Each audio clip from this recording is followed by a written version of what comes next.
is Antic, the Atari 8-bit podcast.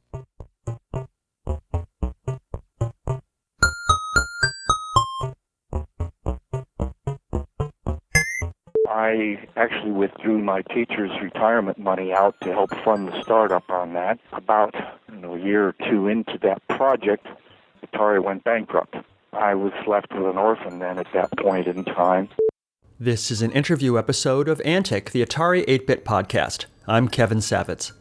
Clyde Spencer published two programs through Atari Program Exchange, Stereo 3D Graphics Package and Isopleth Map-Making Package. Stereo 3D Graphics Package was first available in the Winter 1982 APX catalog and Map-Making in the Spring 1982 catalog. Clyde was also the co-founder of the Bay Area Atari Users Group and wrote some reviews for Antic magazine.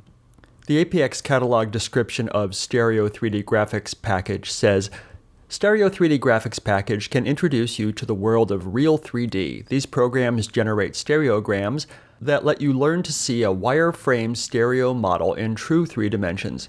Using a simplified approach to the conventional Cartesian coordinate system, you build your model around the center of the universe, your TV screen. You then imagine you're in a balloon or aircraft looking down toward the ground and are free to move anywhere you want in the universe. You define your viewing position with the appropriate X, Y, and Z coordinates, and the program automatically calculates the parameters to place the center of the universe in the center of your TV screen. You can view the objects from anywhere, above, below, behind, and even inside. You can vary the field of view from 2 to 179 degrees, similar to the range from telephoto to normal to wide-angle viewing. Most of the stereogram drawing is in the Atari computer's high-resolution graphics mode. However, the program also draws a red and green stereo pair in medium-resolution graphics mode, so users not owning a stereoscope and not being able to direct stereo view can use inexpensive anaglyphic red and green glasses to learn to direct on-screen stereo viewing. Review comments. This is a good but complex tool for working with stereo stick figures and photographic techniques. You'll need to read the user manual carefully and experiment a while. It's good for learning coordinate geometry. Not everyone can see 3D with the glasses, while people good at seeing stereo can see it without them. You'll have to make the glasses yourself. Instructions are provided. Requires Atari Basic Language Cartridge. Optional Atari paddle controllers, pocket folding stereoscope, Polaroid camera, anaglyphic glasses, red and green lenses. Ordering information. It was available on diskette, required 32K, cost $17.95, and was APX catalog number 20087. The description of the Isopleth map-making package says recommended for teenagers and up, written in BASIC. Here's a computer mapping package that creates Isopleth maps without the tedious and often subjective hand contouring usually required. An isopleth is a line drawn on a graph or a map connecting all points of equal value. Topographic contour maps are one example of this kind of map. Isopleth maps are useful for grouping randomly sampled data representing a continuously varying property, such as elevation or temperature, within an area. Isopleth map-making comprises 3 programs in menu format. With these programs, you can create simple isopleth maps from randomly spaced sample points. You can enter as many as 99 XYZ sets of coordinates and produce a 40 by 20 printer listing and/or a 10-color annotated screen display. The printer listing uses values from 1 to 9. Since the program automatically creates 9 ranges of values, the contour interval is 1/9 of the range of the Z values. Because the main program can take as long as an hour to run, the package includes a plotting program to replot previously generated data files. The package also contains some colorful sample map displays. Review comments. The Isopleth plotting part of the package takes between 45 minutes and an hour to complete, so you might as well fix yourself a snack and settle down with the latest issue of the Atari Connection. The color plotting part of the package looks good. The sample data provided nicely demonstrates the program's capabilities. Requires Atari Basic Language Cartridge. Optional Atari printer or equivalent printer. Ordering information. It was available on diskette, required 32K of RAM, cost $17.95, and was APX catalog number 20103. This interview took place on March 1st, 2016. In it, we discussed Liza Loop and John Crane, both of whom I have previously interviewed. I know that you did the Stereo 3D graphics package and the Isopleth map-making package, and I know that you, I think you were the founder of the Bay Area Atari's users group. So let's set me up for the story before the story, how you got interested in computers, how you discovered the Atari. Give me the prehistory, if you would. All right. First of all, I probably should correct that. I really wasn't the founder of the Bay Area Atari Users Group. It was a joint effort. Probably I should give major credit to Liza Loop and John Crane, who were always active in that with me. Can't remember if I was the first president or not, but jobs like doing editor, Liza started off being editor, I think, for a while. I did that when she got tired of it. So It was pretty much a joint effort. So I just want to be sure that everybody gets credit there. Okay, fair enough. I'm going to go back in time quite a bit. When I was in the Army, I was stationed at the Cold Regions Research and Engineering Laboratory in Hanover, New Hampshire, and I was assigned to work with a civilian supervisor who had a huge amount of field surveying data that had to be reduced.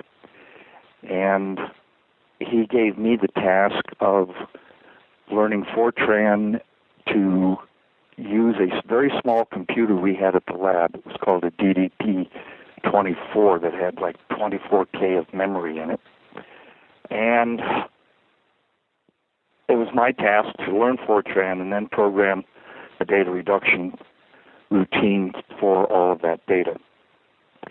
And as an aside, the first program I tried to write and compile wouldn't compile because it exceeded the memory.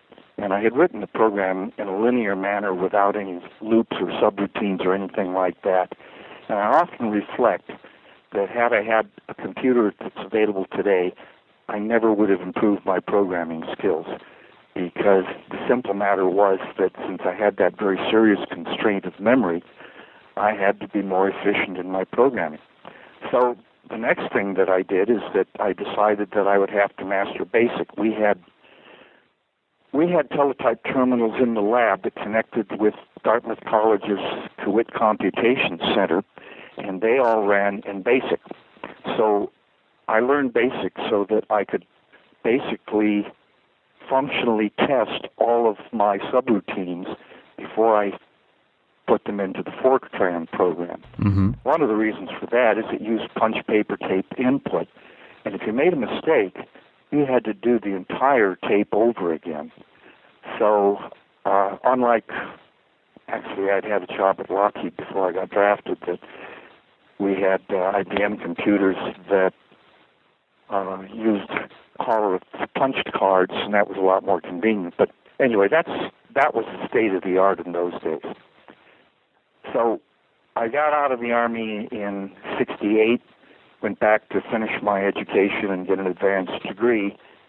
And during that period of time, all I had access to was some calculators in the department. And I really seriously missed having access to a personal computer. So somewhere, I don't know, around 79, probably early 79, I went to one of the West Coast computer fairs, and somebody was selling this little computer fairly inexpensively that used audio tapes for data storage, and it had sound and some graphics on it. And I bought the thing. I played with it for a few months and found it had some serious limitations. Do you remember what it was? What? Not off the top of my head. Okay. I mean, we're talking 40 years ago now. I'm sorry. Sure. So I think it was at another West Coast computer fair that I went to that the Atari had first come out. and they were selling them, and because after having had my hands on a small computer of limited capabilities, I decided to plunk down the money and get the thing. And I certainly don't regret having spent that money, because it was an interesting machine. It kept me captivated for a considerable period of time. And in fact, I guess I need to digress a little bit here. At the time, I was teaching geology at Foothill College, and I had decided to try and develop a bunch of computer-assisted instruction programs, both for just general learning and also to support some of the lab exercises. And by coincidence, the HP computers that we had access to was almost identical to the Atari Basic. In fact, it really wasn't a coincidence. I'll touch on that in a moment. But I invested a considerable amount of time developing these computer-assisted instruction programs to run on the HP computer, which had no graphics capabilities to speak of. We basically had CRT displays, analog displays, and teletype terminals on it. As I understand it, when Nolan first founded Atari and then decided to make a computer, he or someone else decided that what they would do was make a computer to compete with HP, which at the moment was pretty much the de facto educational timeshare computer. So they purposely typed BASIC to look very much like the HP BASIC, except it had the sound and video extensions on it, graphics extensions. So what ended up happening was that I was eligible for a sabbatical leave just shortly after I got my Atari computer. And so I spent a large amount of time converting some of the HP programs that I'd written to run on the Atari and adding graphics to it. And then not too long after that, it was about 79, 80, I guess I had my sabbatical leave. Our enrollments were going down, and I was laid off from teaching. And the college said they had no interest whatsoever in the programs that I had been developing, and I was free to do with them as I pleased. So I decided at that point to really throw myself into not only converting all of the programs that I'd written to run on the HP, but to write some new ones. And that's about the time that Atari had developed the program for encouraging outside programmers to submit programs. And so that's about the time that I wrote Isopleth mapping. And so the thought there was that I might be able to develop a package of software to be used by educators, because many of them and their students would already be familiar with the HP Basic, so the learning curve wouldn't be too steep to go over to using an Atari. So I actually withdrew my teacher's retirement money out to help fund the startup on that. And about a year or two into that project, Atari went bankrupt. And I was left with an orphan then at that point in time. And I decided that both the time and the money and the steep learning curve to try and then convert everything over to run on an IBM was just too daunting. So I just walked away from it. So that's pretty much the story of how I came to adopt an Atari. There's an aside on that I might mention that during this period of time I met an unemployed programmer who had an Atari, and he had a couple of ideas for some stuff that I briefly threw in with him on. One of them was to do a Fourier analysis of the stock market, because he believed there were periodicities in there and we might be able to invest in it. And so we actually wrote an FFT program that would analyze it, and sure enough, we did find some periodicities in the market, seemed to make sense. But he didn't have any money to invest, and I didn't think it would be ethical for me to take advantage of what we developed jointly. So we decided that we needed to raise some money. He had another idea, which he called telechess, and the idea was to use the Atari to play chess over the telephone. Mm-hmm.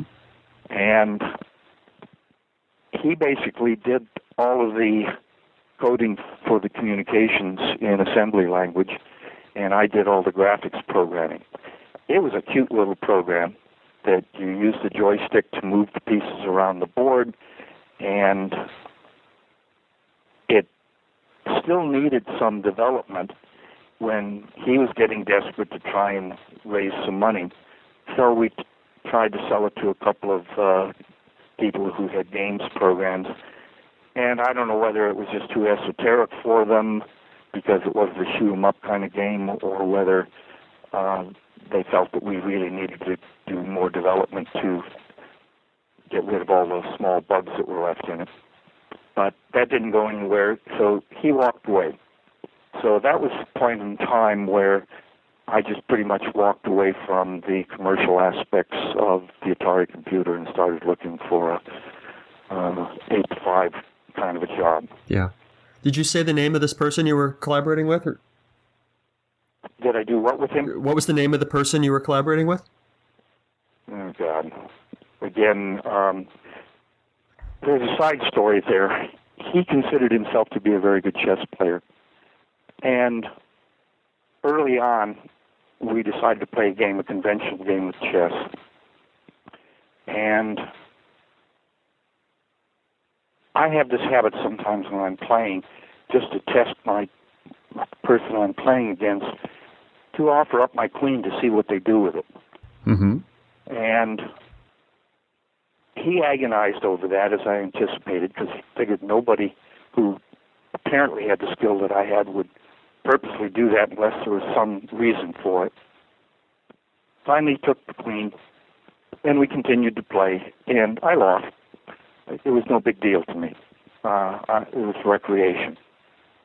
But he subsequently insulted me by saying that there was a kid in his apartment, a 15-year-old kid, that he thought would be a better match for me, and that perhaps I should try playing him next time. Mm. Well, eventually we got this telechess working to where we were actually able to play a game over the phone. And about 20 moves into the game, I had him checkmated. And we had a feature in there, you could press a key and it would buzz on the computer, and then you could lift the phone up off the acoustic modem and talk. And nice. He said, could I have that last move back? And I said, yeah, sure, okay. And in 5 more moves, I had him checkmated. He refused to play chess with me again ever after that. And it was an important lesson for me in that one can sometimes win the battle and lose the war. I think that I probably should not have been so aggressive in pursuing him and maybe even let him win, but I didn't realize that at the time. So maybe I've forgotten his name for a good reason. So this program was never released in any way? We did not release ours, no. I haven't been following the game market closely enough to know whether anybody else has done that or not. Do you still have a copy of this? I'd have to dig and see whether I kept any of it. Unfortunately, what happened was that at one point in time, I had to move and go to Phoenix to take a job, and I gave all of my Atari equipment to a friend of mine who was in the Boy Scouts, and he had an Atari, and I gave him all my Atari stuff so he could set up a room for the Boy Scouts to use it.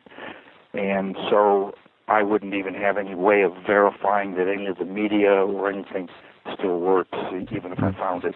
Well, if I have, I can do that. That I have floppy disk readers and all that stuff. That's no big deal. It's been so long, I don't remember whether I've got written code or whether I've gotten any diskettes or anything. I just have to start digging through some boxes that I've got. Sure. There's a good chance all that stuff went with the hardware when I gave it to my friend, sure, who's now in Northern California somewhere. Well, if you find it, it would be fun to, recover something that has been lost to the ages. And while we're talking about asking you to dig around in the attic or whatever, no one seems to have yet digitized the manuals for your stereo 3D graphics package or the Isopleth map making thing. So if you happen to find those, we would love to digitize those. What you're saying is that the program exists, but the instructions do not?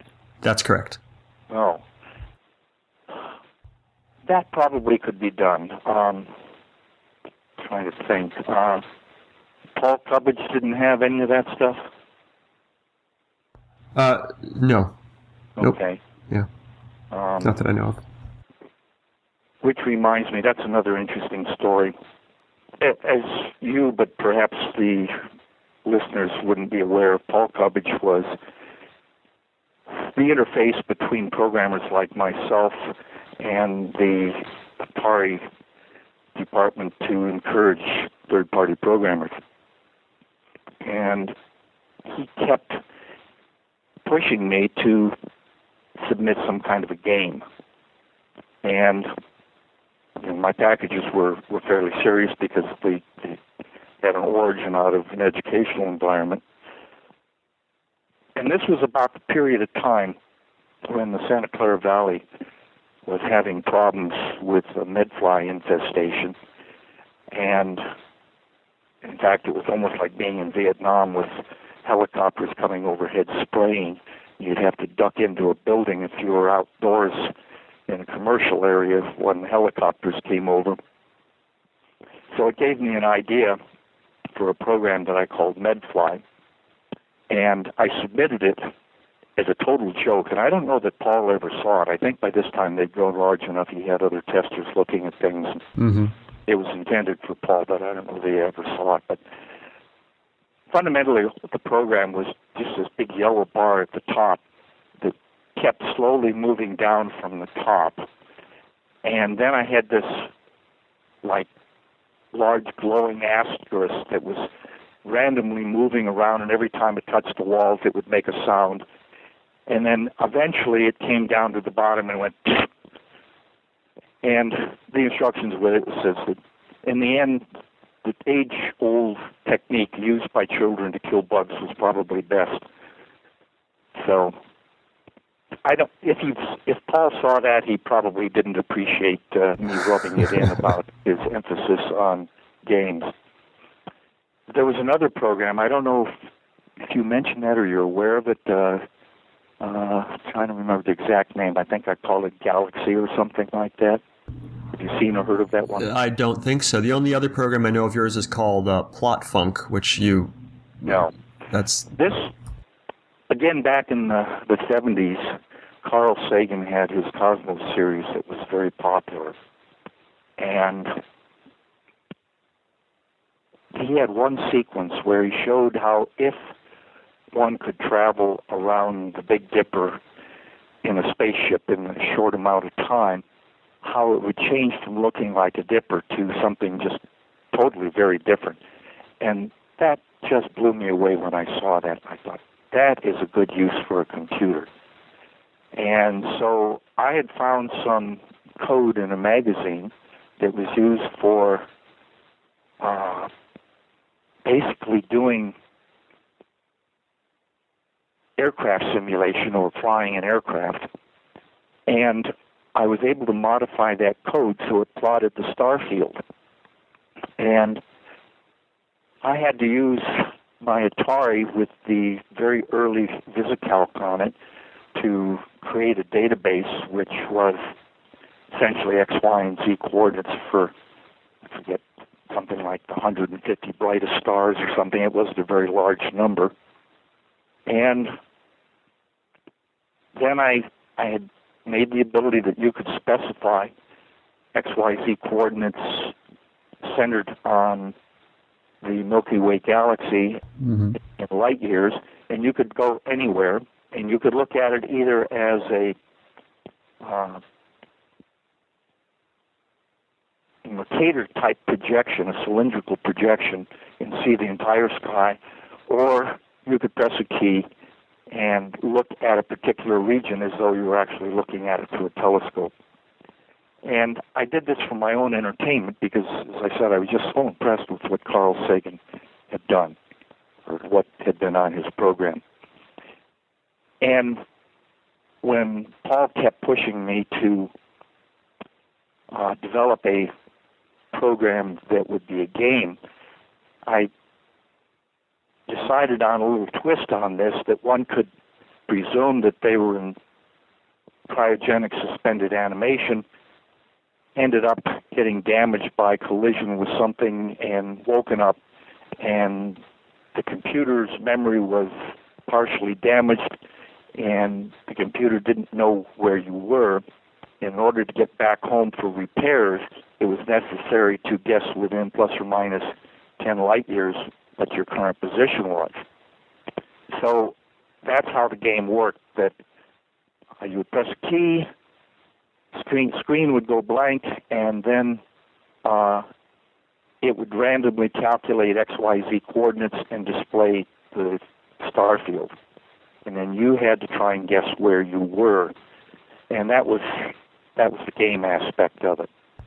Actually, I got fairly good at that after a while of trying to guess roughly where I was.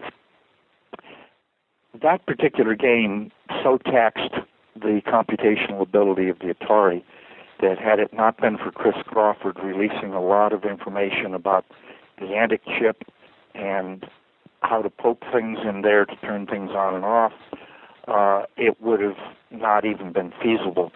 For instance, when I was calculating the star field, I had to poke the Antic chip to turn it off, so the screen went blank for a while in order to speed up the calculations. So, and then some of the other programs that I did, like the Isopleth mapping, I found some colors that could be mapped in there that were not documented.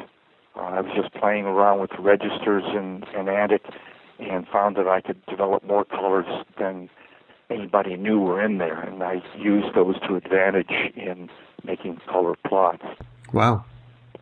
I subsequently discovered that in one of the computer magazines, somebody had written a program simulating the Club of Rome's programs estimating the resources available to man for the future, and he had just lifted my code wholesale, just absolutely. He didn't even change the names of any variables. He just used my code as a subroutine, and thought that was a considerable violation of my copyright, which I did have that copyrighted.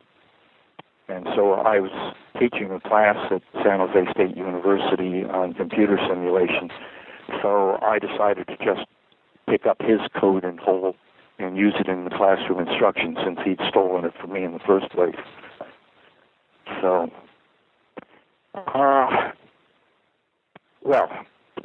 so I digressed there. Do you have any other questions now, Kevin, you want to continue? I do. Well, let's go back to, you were talking about writing software that taxed the system so hard.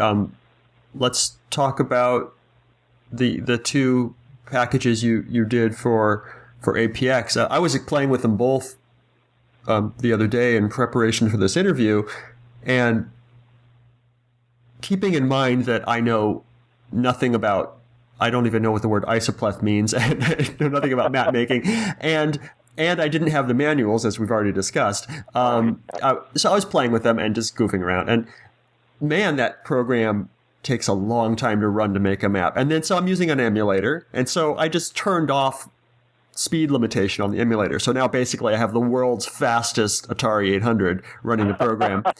And it still took forever. I mean, it was just like oh, it was just like had to walk away and just like come back 15 minutes later.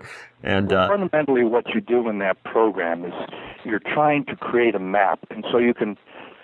If you're a surveyor and you've gone out into the field and you've got an altimeter or something like that, and you've recorded the elevation at various points on the ground, or if you're a geophysicist and you've got some kind of a geophysical instrument that's measuring some parameter like a magnetic field or resistivity or something like that, again, you're going to have point values. And the reason that actually was developed is because I am a geologist, and these were written for geology classes. And that's a fairly common situation where a geophysicist will have some point data randomly taken in the field, and what he would like to see is some kind of a map similar to a topographic map, where instead of the lines on the topographic map indicating elevation, the lines indicate the intensity of the field that you're measuring. So that particular program, as I recollect, had to look at something like the 5 nearest neighbors and weight them and calculate an average for them and then interpolate between them. So in order to get a fine grid, if you started off with a couple of dozen points, it had to develop enough intermediate points to fill the entire screen. And I forget exactly what that's 640 by 480 in those days, but less than that, but yeah. Less than that? Okay. So fundamentally, that's why it takes so long, because you have to populate every point on the display screen, and every point has to be calculated. And I think I probably wrote that at a time before I knew about turning off the Antic chip, or I don't recollect the details on that, but actually, it does turn off the Antic chip, and it turns it on every once in a while, I think, to kind of let you know that it hasn't crashed or it's still working. Okay. Yeah, okay. Gives you a glimpse. The one thing I did try and do in most of my programs, I spent a lot of effort on testing the input for reasonable values. In other words, I didn't want my program to be crashing if someone who was unaccustomed with it, or didn't have a manual in your case, or was just randomly putting things in, because part of it also was a learning experience, since I'd written it for a learning experience. So I didn't want students to just not be thinking about what they're doing and just putting random numbers in. So typically, I would catch any numbers that were out of reasonable range and give a message saying, that's not a reasonable value, please put another value in. And that was one of the things that I think was kind of unique about my programming style, is because I had education as a motivator for it, that I spent a lot of effort on trapping incorrect or inappropriate kinds of inputs. Did this program sell well? Does it sell? Did it sell well? Did anybody buy it? No, I didn't make a lot of money on those things. I don't even know it was worth my time and effort to go to all the trouble that Atari asked of me. They were probably giving me something, a net 10% on it, but then they had lots of deductions that they took for publications and stuff. So I think at one time I might have reached a peak of a few $100s a month or something like that, which then tapered off. So I didn't make a lot of money on them, and I'm not even sure that I broke even, considering the amount of time I had to spend to bring them up to Atari's publication standards. Let's talk about the other program, the Stereo 3D graphics package. Where did that idea come from, and why did you create it? It, again, came from the educational environment, and the idea there originally was that if students wanted to look, say, at models of various mineral crystals, that they could use that to develop a wire frame of what the crystal looked like, and then actually putting on red and blue or red and green glasses, be able to see it looking as a three-dimensional model. And so that was the original purpose of that, but then I tried to generalize it so people had other reasons for looking at wireframe images of something that were three-dimensional, that they could use that program to do it. Okay. Tell me about, I said the other program I found from you was called Plot Function. I think it was written for the user group. Do you remember anything about that one? It again came out of the geology environment. Mm-hmm. Let's say you're a hydrogeologist and you've got a bunch of well data where the water table is, that this program would allow you to actually plot a surface that would show you how the surface undulated. It also has applications in geophysics and things like that. So these are things that came out of the educational environment also. I think I had originally written all of these to run on the HP computer, and they were a pretty straightforward conversion to run on the Atari, and so that's why they came out early, and I took advantage of the user group program to get them published. Sure. And so you also wrote some stuff for Antic magazine, a lot of reviews and a benchmark of the fast chip speed up thing.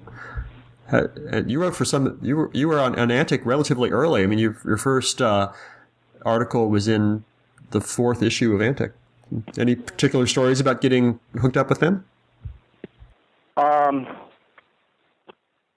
to remember that again was so long ago that I'm not sure how I came about it. Probably what was going on is that at that period of time where I was no longer teaching and I was pressed with cash flow issues, that I was looking for ways to make money, and so the things that I was submitting to the Atari for publication were not generating a livable income. So I was at that time reading a lot of computer magazines and probably thought that some of the things that I had learned thanks to Chris Crawford giving lectures at our monthly users group meetings, that I had some insights that other people didn't have. And I have the kind of mind that I explore things. So when I learned about how you could poke the Antic chip to do different things,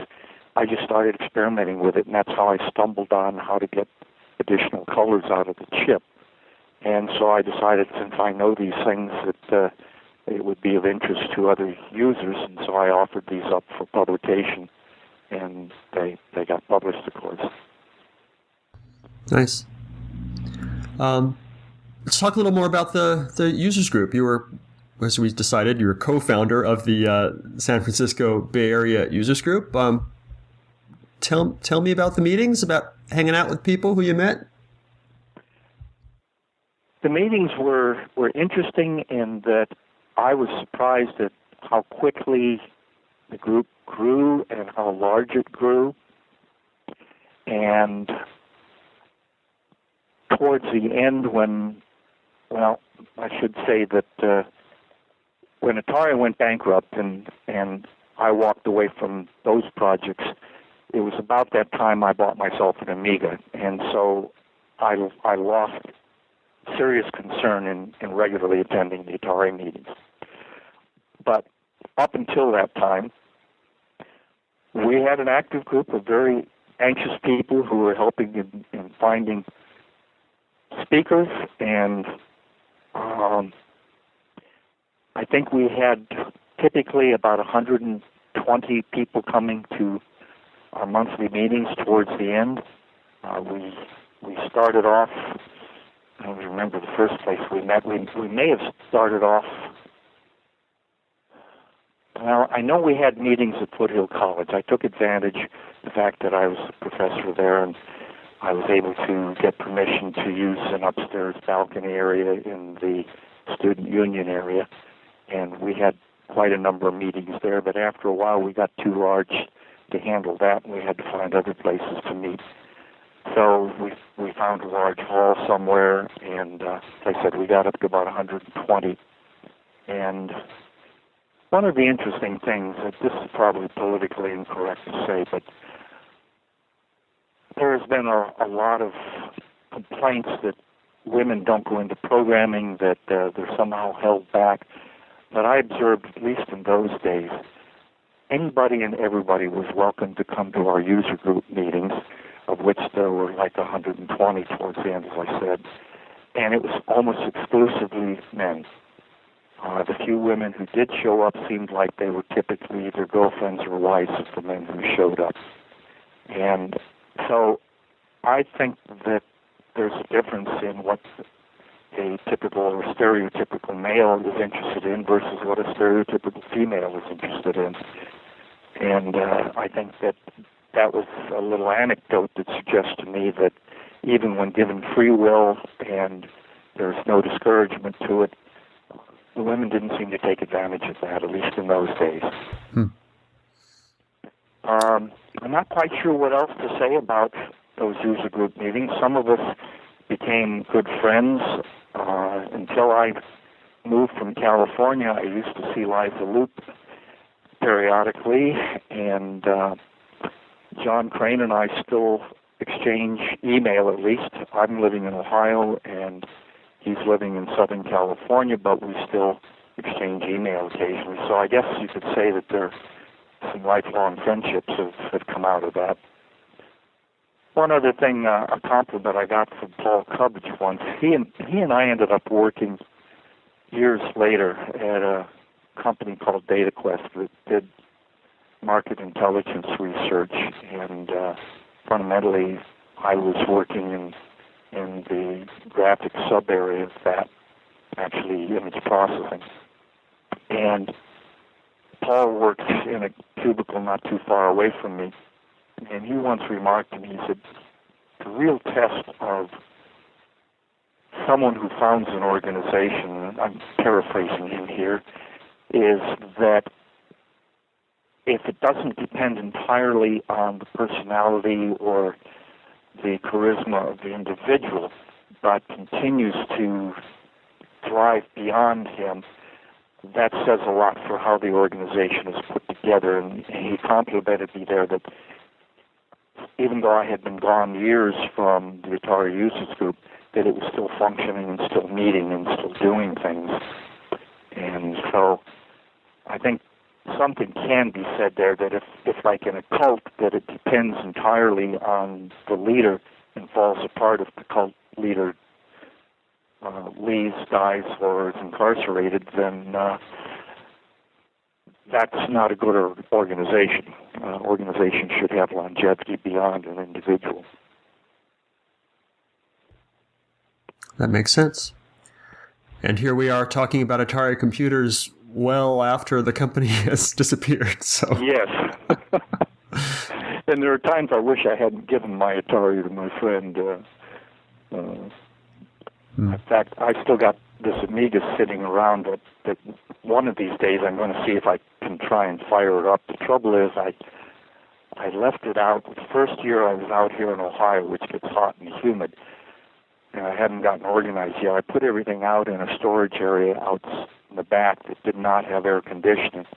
And I looked at it, and it almost looked like there was white fungus growing on the floppy disks on the media.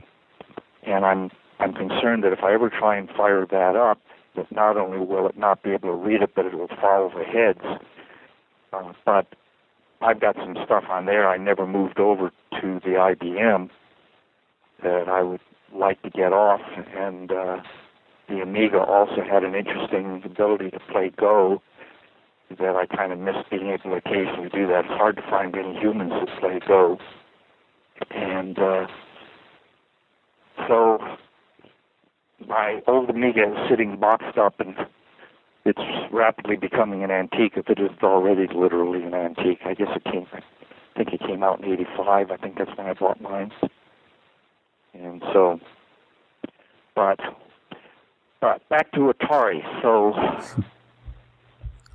What haven't we talked about in the Atari realm that we should have? Any other programs, any other people, any other adventures you had? Unfortunately, nothing comes to mind at the moment, Kevin.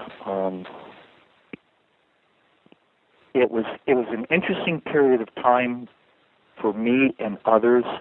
Many of us who were in the Atari users group also regularly attended the I'm having a senior moment here. There was a group that used to meet at Stanford regularly. I had the word in my head and I can't think of it right now. But anyway, that group, I understand in the early days, Bill Gates and others like the Apple founders were some of the early attendees at that group. So you had all these various computers out there at the time, and I think it was called the Homebrew Computers Group is what the one was called. There's an individual whose name I forget at the moment he wasn't really like a president, he was more like a moderator, but he had a unique method of handling the meetings that I always highly respected and thought very, very highly of.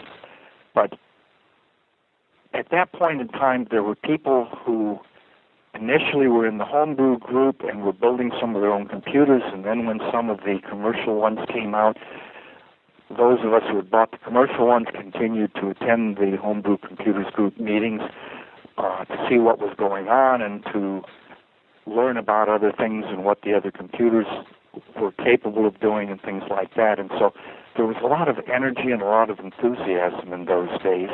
And this was during the period of time when the magazines were telling us how personal computers were going to revolutionize our lives because we could whip up a recipe for 302 people for our next party, things like that.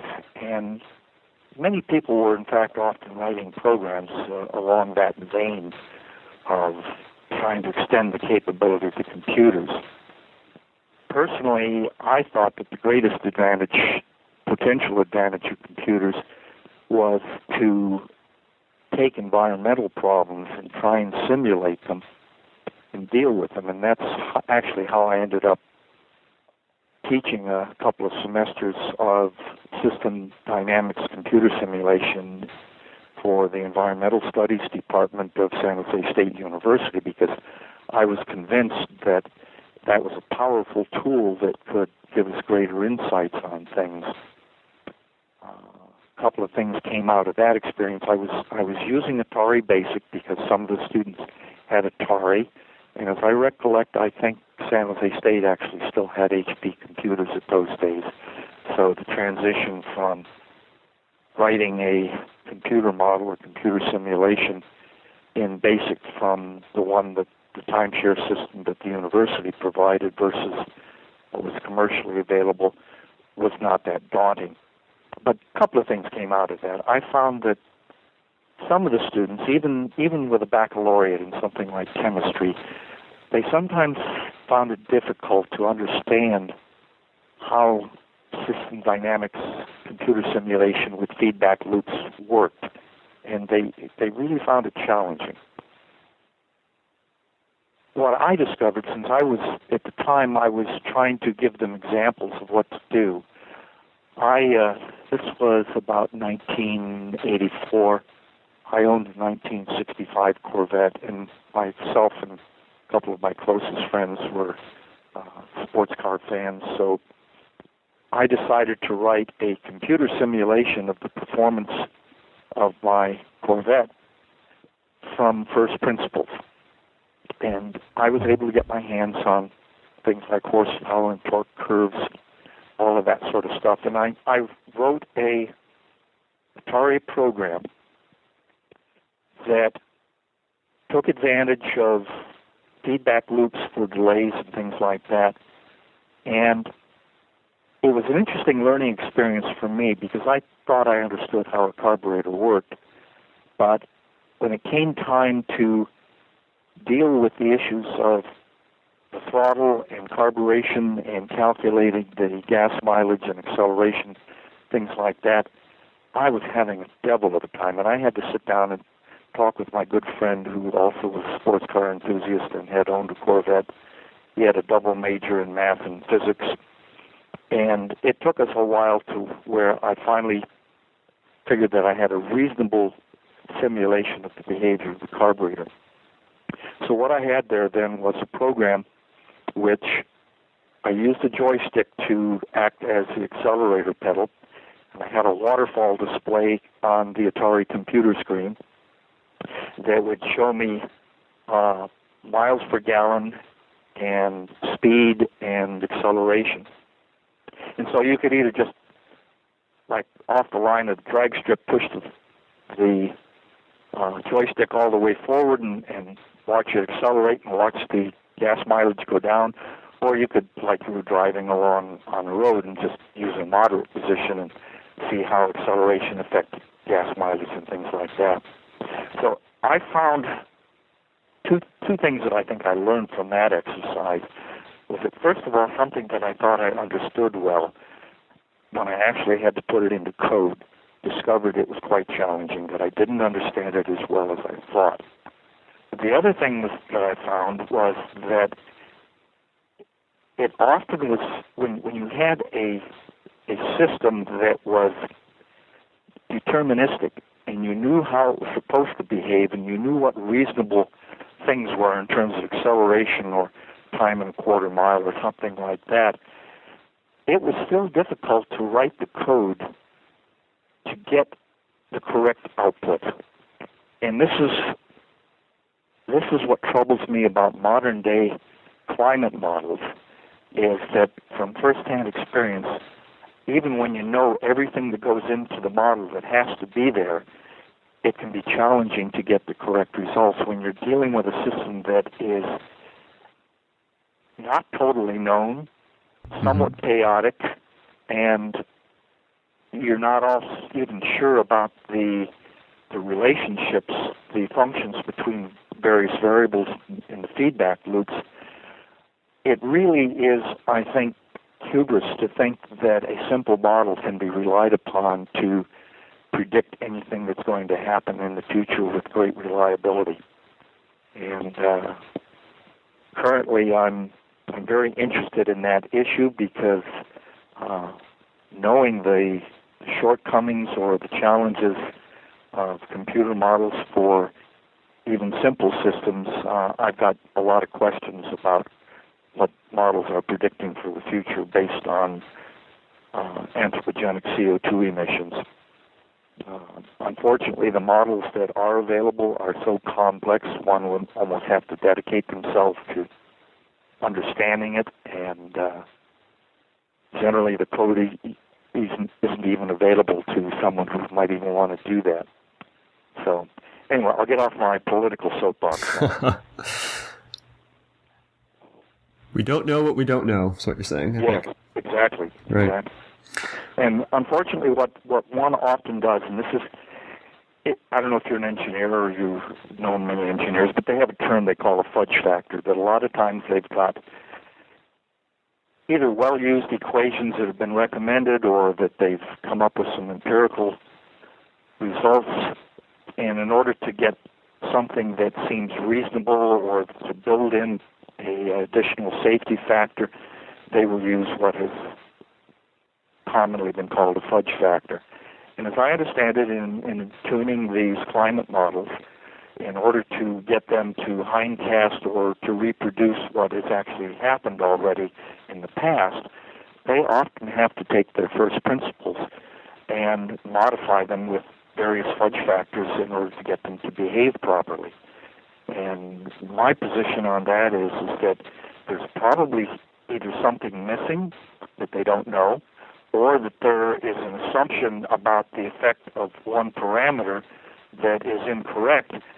And so while you're tuning it for the past, if you don't know why it's not behaving properly in the past and have to arbitrarily put something in there, I don't think there's any guarantee that the future predictions are going to have any validity. So, sounds exactly like putting in random numbers into the Isopleth map-making program. Is that what you did? I had to. I didn't have the manual, and okay. I don't know anything. Yeah. Well, Yep. let me suggest this for you. Mm-hmm. If you can get your hands on some kind of a topographic map or a map that has lines of equal elevation on it, just go out there and find the XY coordinates, latitude and longitude, and see for an intersection of latitude and longitude what elevation line it intersects, and pick, I forget how many is minimum on that, but pick a dozen of them or something like that, Okay. and put them into there and see if it reproduces something that looks anything at all like the topographic map you started with. Okay. That was how it was intended to be used, and I'm sorry to hear that somehow the manuals haven't survived. I have a 4-inch thick three-ring binder of all of the geology stuff that I did, which I'm sure has Isopleth mapping in it. I may have a copy in that binder of the original instructions along with the code. I had thought that someday I might try and convert some of that to run on the IBM. In fact, actually, I did convert the Galactic Travel to run on the IBM and sold a few copies of that. And I may have done the Isopleth mapping too. I'd have to go back and look. But they were such poor sellers. They're such a small niche market that I just didn't feel it was worth my time and effort to try and convert everything to the IBM. And now at this point, I don't even know if you can still buy BASIC for the IBM. Yeah, I don't know. It would have to be an app now anyway, something that you take a picture with your phone or something, and it would have to convert it automatically or something.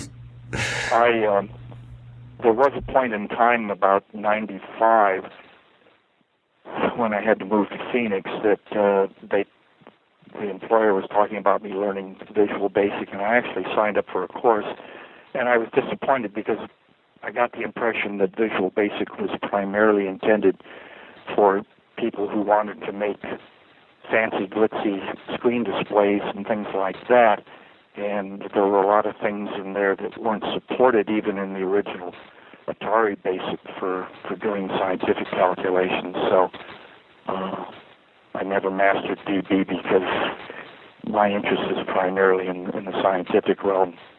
And so, yeah. So what do you do today? I'm retired now. Mm-hmm. I retired from Ball Aerospace and Technologies Corporation as a senior remote sensing scientist. And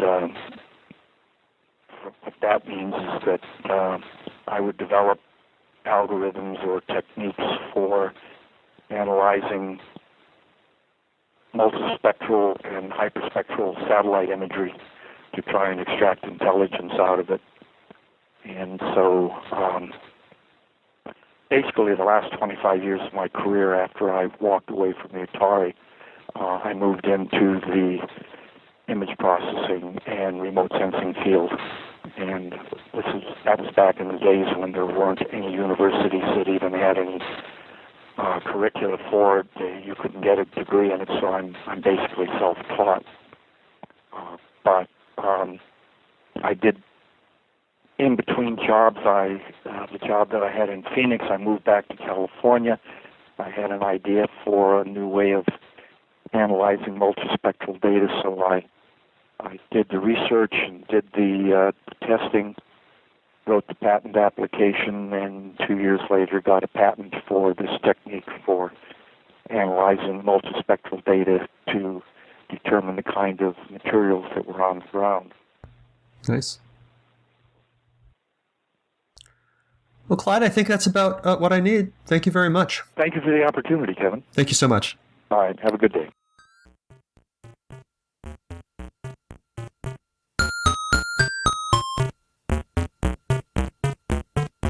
If you enjoy these interviews and would like to contribute something, I encourage you instead to donate to one of our favorite organizations, the Internet Archive, at archive.org.